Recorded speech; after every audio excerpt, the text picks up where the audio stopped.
this is Tanya from the Say by King Jesus channel.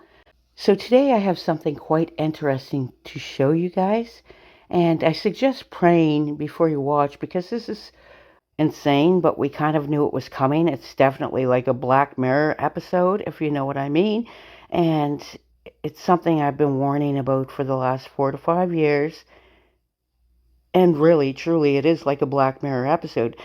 This can make them see anything they want them to see.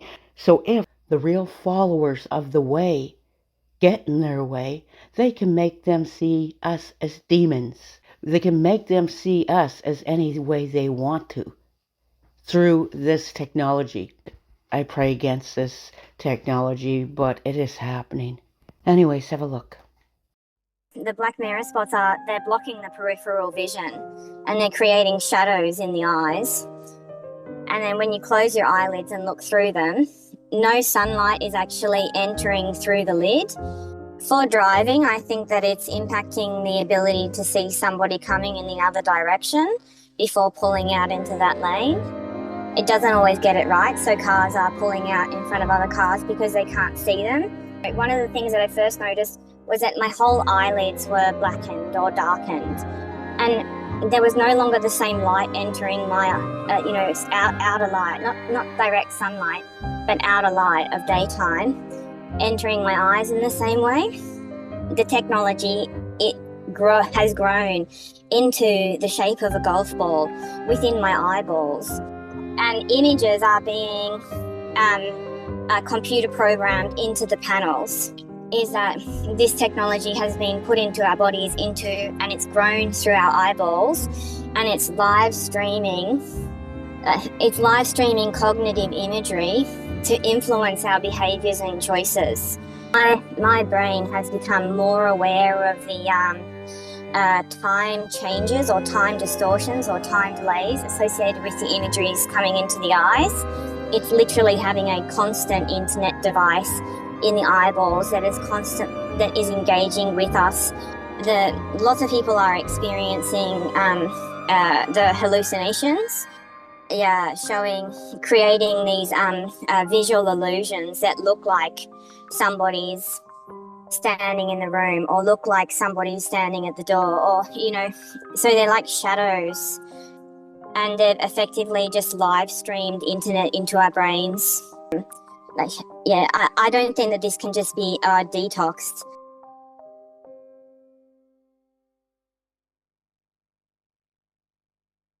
Today we're having another interview with a whistleblower on the topic of AI assimilation related to a phenomenon that they're experiencing in their eyeballs that's causing eye distortion. The whistleblower today is going to speak about what that's like and has put together a lot of great information and detailed explanation of what that is.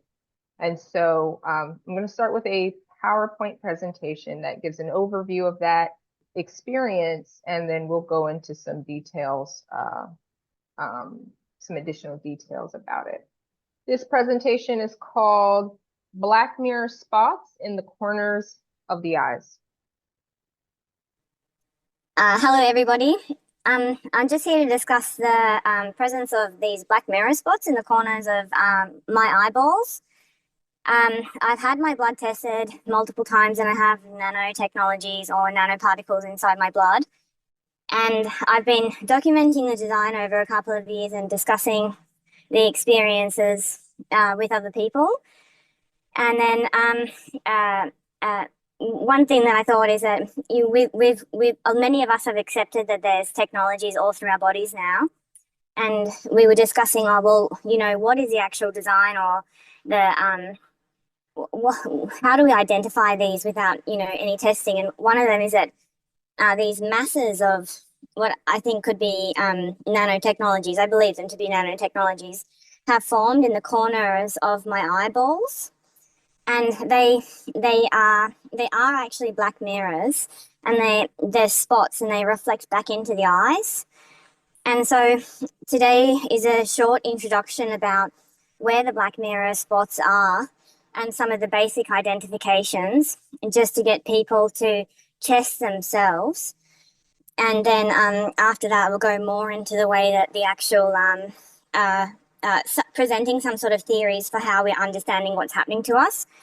Because one of the problems is that the people who study this, they're like, advanced in their fields, whereas we're only experiencing it. So not only when I say, we're trying to find the design, not only do we're not able to get a design in terms of our university educated or peer reviewed studies, but what we are able to do is identify our experiences of and then begin to present ideas and theories for what's happening to us that hopefully other people who have the right qualifications can hear what we're saying and say, oh well, they're identifying it in these ways, and then try and put it into what the technology actually is. So yeah. Okay, so to describe the black mirror spots is that they are black, but they've got a iridescent. I made a spelling mistake there.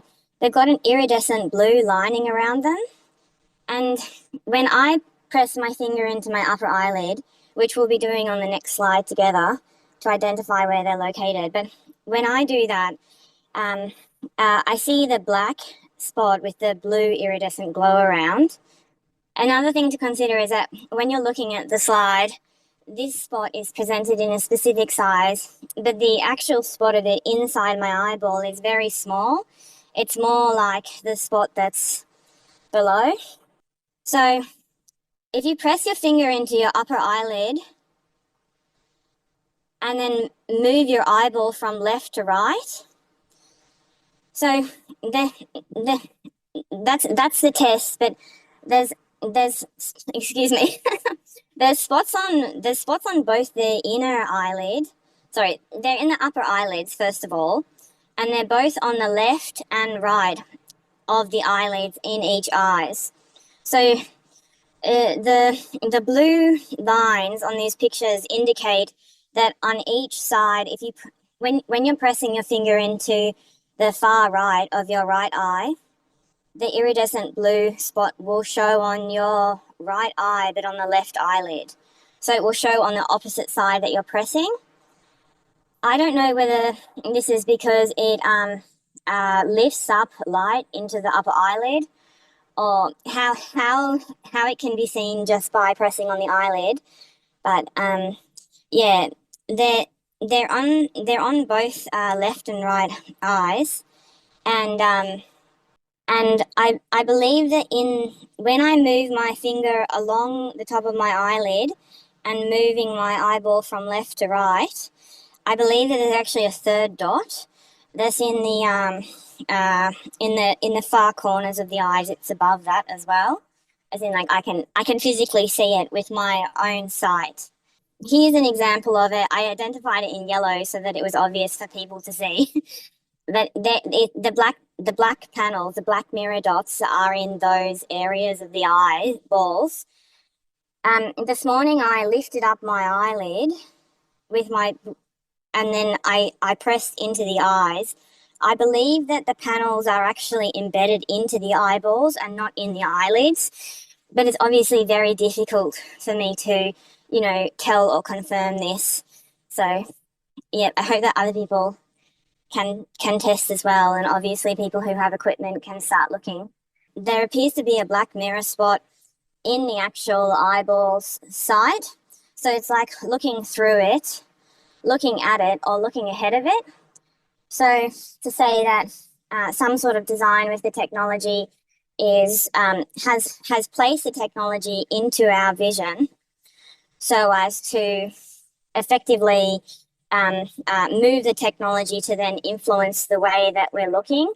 One of the things that I first noticed was that my whole eyelids were blackened or darkened, and there was no longer the same light entering my, outer light, not direct sunlight, but outer light of daytime entering my eyes in the same way.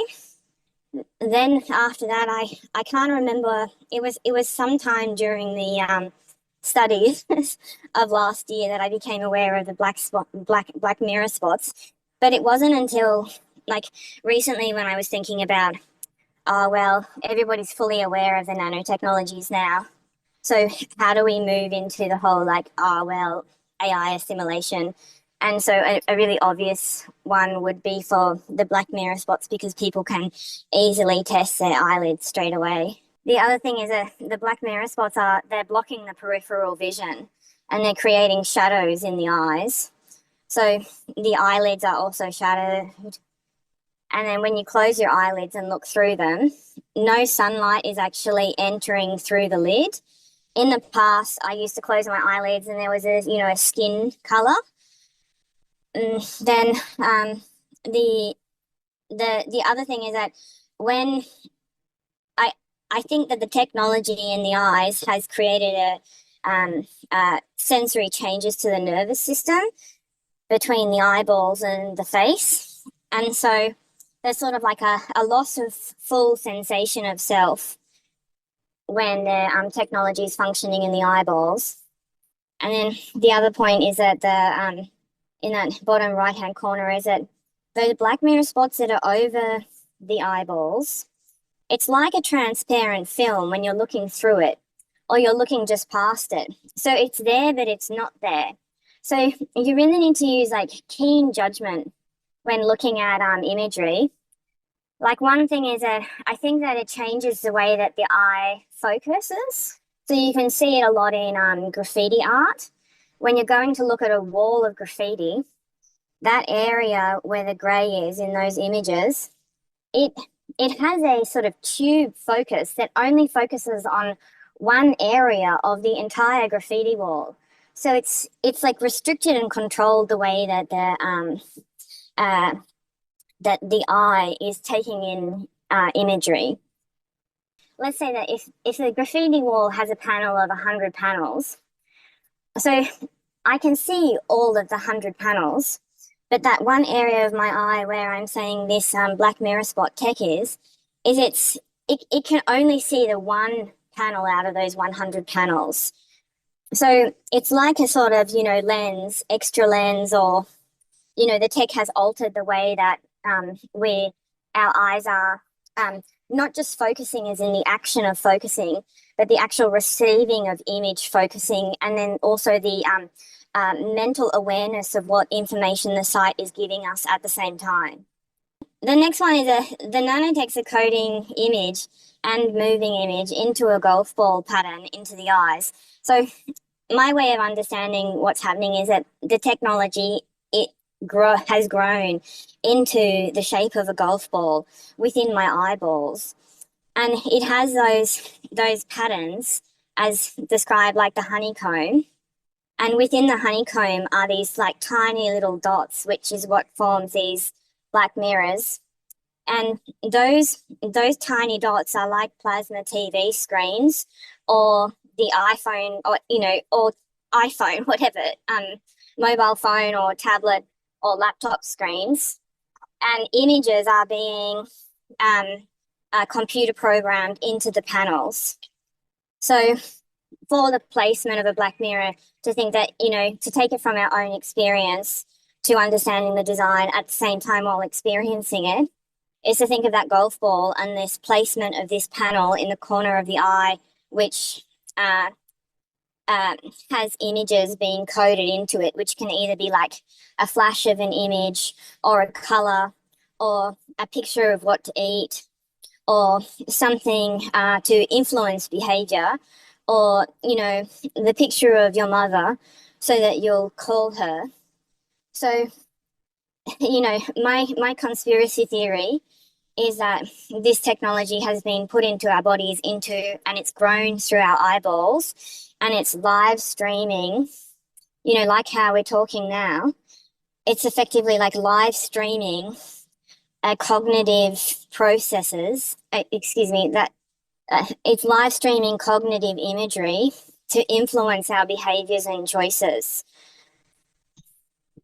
So it's like mind control with little screens in our eyes. It's real time. So, like, I never knew anything about this technology, nor that anything like this was possible.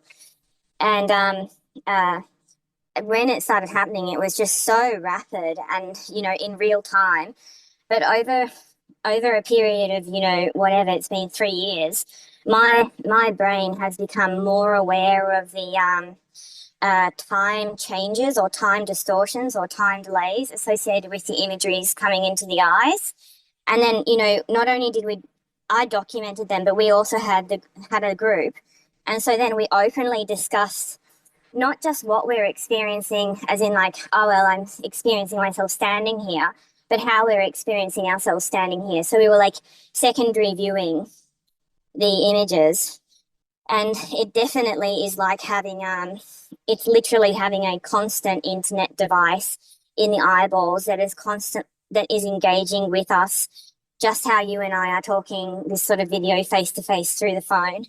People said, oh, many times the internet has faulted or it's been shut down, whatever. We were aware of that, and the images continued, Yeah, so like I can't say it is the internet, but it's definitely some sort of technology. And then, another it's a permanent technology that's been done in the last few years. Yeah.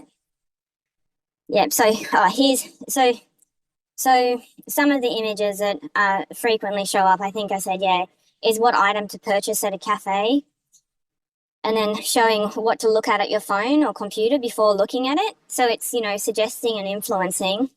And then another thing that it does is that it shows what room of the house to walk into next.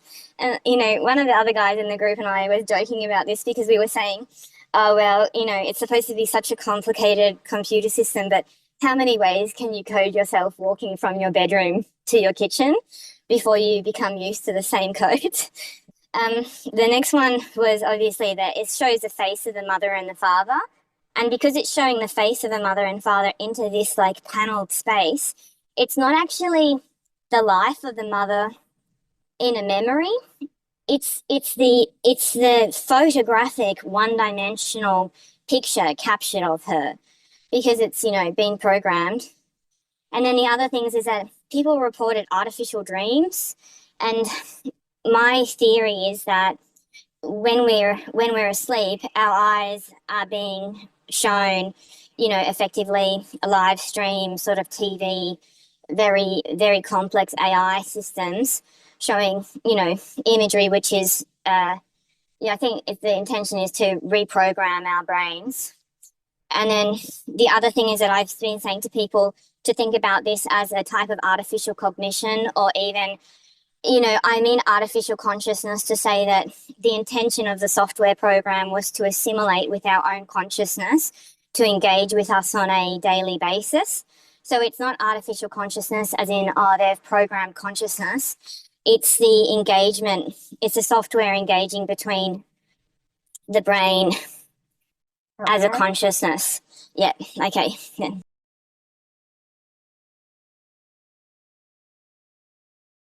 I think it's also that it's an immediate test, which they can just do right now while watching this video. And, the other thing is that I gave a presentation a little while ago and I was discussing that, that middle panel when looking at art or when viewing things, and it's created it's changed the vision to this sort of circular focus. And after the presentation, a woman came up to me and she said, oh, I've recognized my eye doing that when I'm looking at the phone. And so, I mean, that was like that's a massive thing to have somebody become aware of it while in a presentation looking at the phone, because, it's such a serious issue.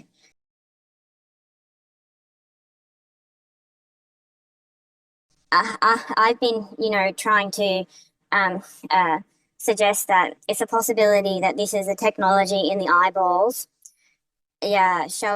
creating these visual illusions that look like somebody's standing in the room or look like somebody's standing at the door, or, so they're like shadows. And because the nanotechnology is in our skin as well, it sort of like ripples up our arms, or it sort of like sends off sensors in our backbones as if there's people there. So I'm very politely urging people to check your eyeballs to see if you have the black mirror spots.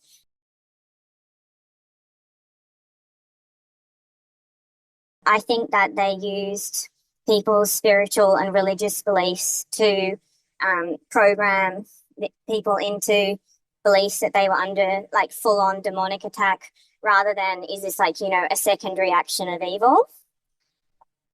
Yeah, so like evil got technology to enact evil on people, rather is it a direct spiritual demonic attack on an individual.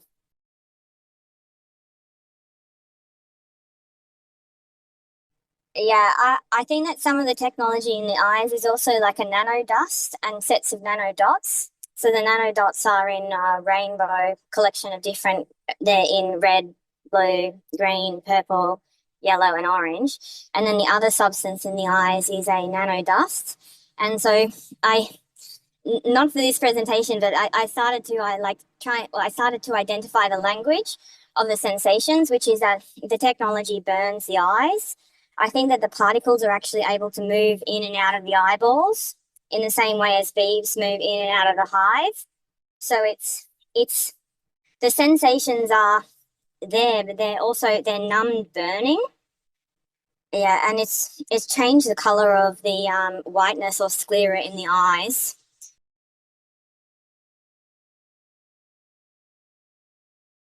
I can't say like scientifically, yes, but I can say that, from human to human, is that I started looking at people's eyes and the cheek structures around their eyes. And I definitely think that people's eyes and their ability to look each other in directly into ourselves through our eyes has changed.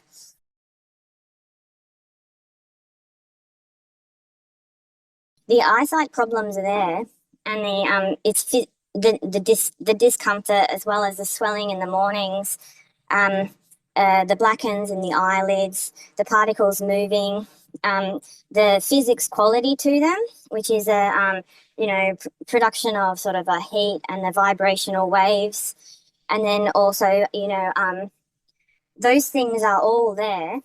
And then when I go and seek medical attention for it, it changes as I'm entering a hospital.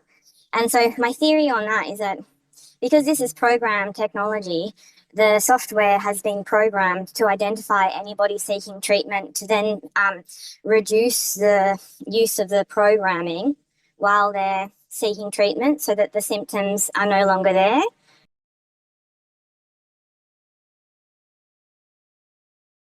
It's like a type of gaslighting because the symptoms are there, and then you go to the hospital to say, oh, well, there's these substances moving in my eyes.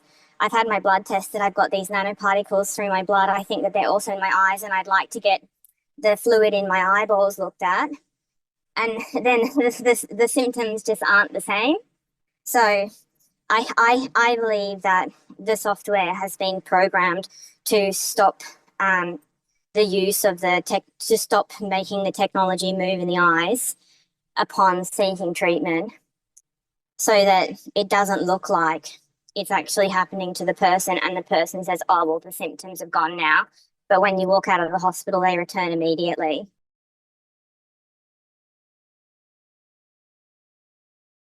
My experience is that this technology is so advanced in so many different areas.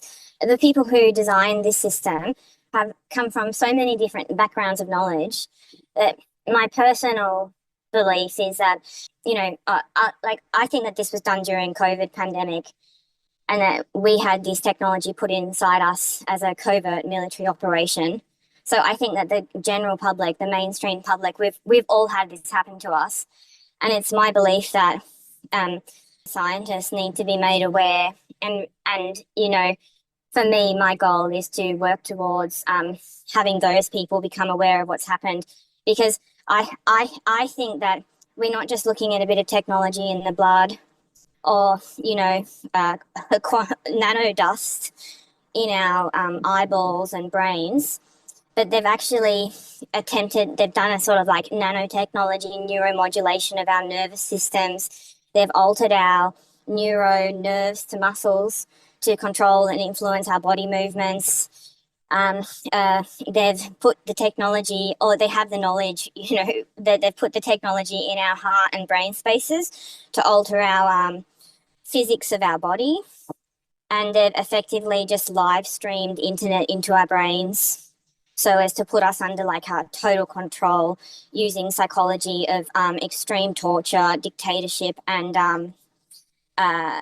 what's that called when you break a person so that they don't get up? Yeah.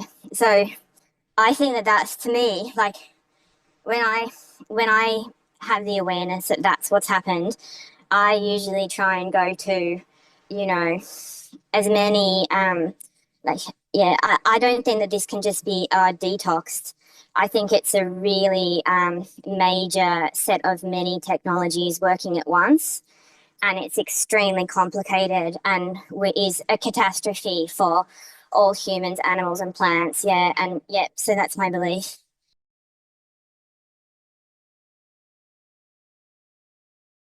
Oh yeah, yeah. This is why I was like, I try to say to some people who are coming from religious or spiritual backgrounds, I think that they programmed, they've taken imagery that represents something, including horror movie characters, and then they're programming them into the panels or the black mirror spots in our eyes.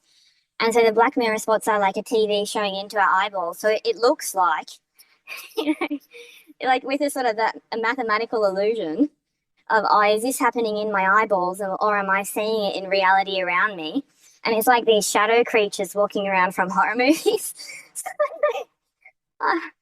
I, I, it's really terrifying. Like I think you put themselves through trauma recovery for it. It's really bad. It mostly comes on at nighttime.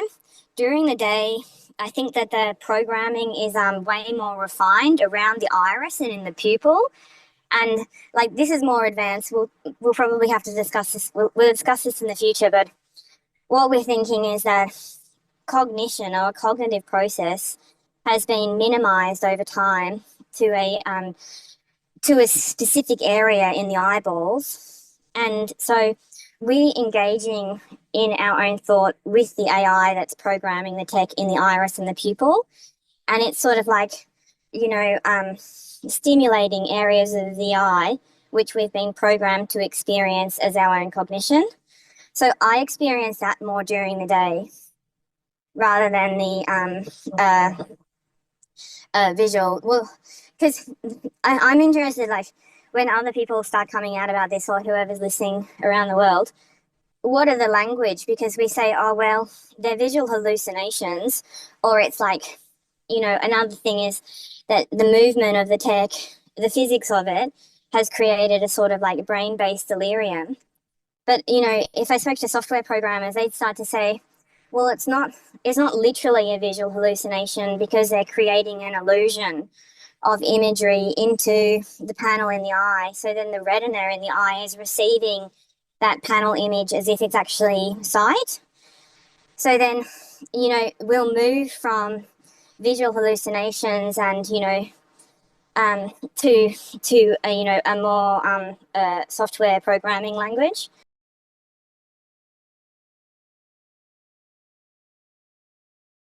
For driving, I think that it's impacting the ability to see somebody coming in the other direction before pulling out into that lane. I think that also because the software program is engaging with the tech while engaging with the brain at the same time, while engaging with reality and real life decision making, it doesn't always get it right. So cars are pulling out in front of other cars because they can't see them. The other thing is that those black mirror spots that are based in the peripheral vision are actually blocking, like physically, like horse blinkers, they block vision. And then the other thing is, like, you know, we're in this space where it feels like the space is both aware and not aware, because the space is nano dust clouds inside our brains. So it's like our decision making is definitely not in a human space. Yeah, it's like we we're being, you know, influenced by the technology and the computer program that's programming the technology. So yeah.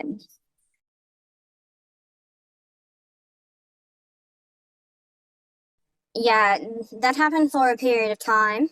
You know, usually different imagery has occurred at a period of time. Sorry, I'll say that again. it's not just what's happening now. It was the actual process that it took to install not just the technology, but to adjust the brain to engaging with the technology in the eyes without it being, too obvious. And so for one period of time, maybe it was, weeks to months, there were imagery of the swirls occurring in the eyes. So there's a couple of ways to identify that. Is that not identify? There's a couple of reasons that I think that was done. Is that the swirls cause like total mental nausea and sickness in the brain. They sort of created a physical inability for the brain to create the usual mathematics that it does of reality around us. And then the other thing is that the swirls rotate in a way that can then make it makes it easier for the computer software to program rotate the head to the right or turn the head to the right, because the swirls in the eyes going that way.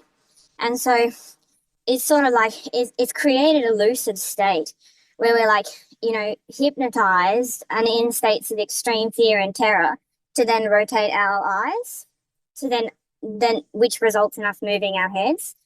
So yeah, there's a lot of the stuff that was done is very practical for the result of physical movement of the body.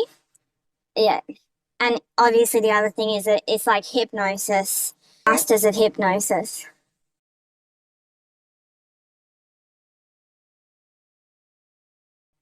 Ah, I think that it was part of the programming. The face matching is where in the panels, so when you see somebody who looks like another person, the computer program is it's creating a likeness or a familiarization or a knowing between, this looks like your old boyfriend, this person looks like your dad, or it could be your dad. So in a strange way, it's creating this artificially induced familiarization by doing a face match. That's more like an advanced area of the technology that we'll have to get into in the future. Yeah, effectively what I'm saying is whatever the technology is involved in identifying a mapping of somebody's face using those dots and effectively dotting and triangle, the mathematics, the software program is doing that through the technology in our eyes.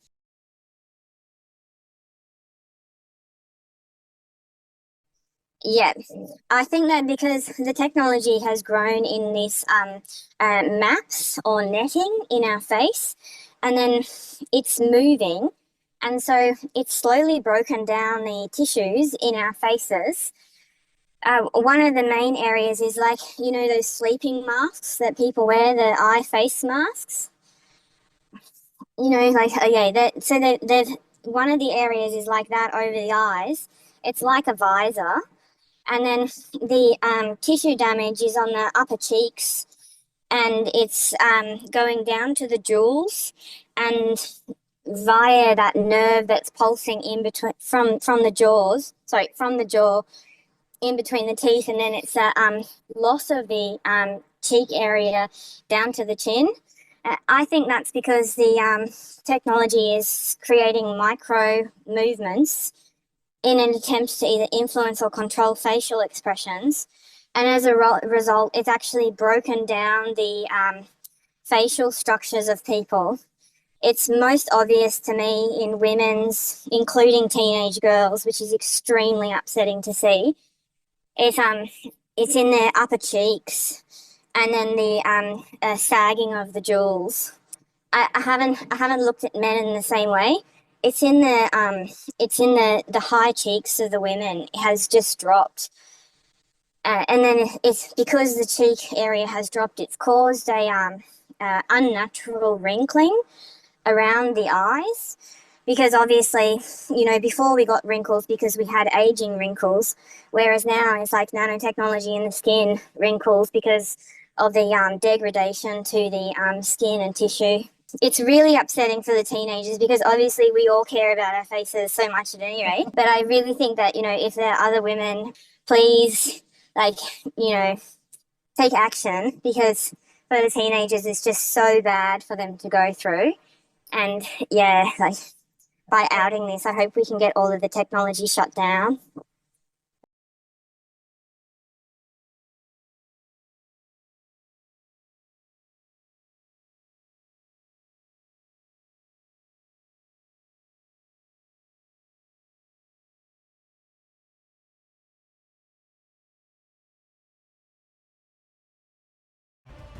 Our King Jesus didn't bring us this far to abandon us now.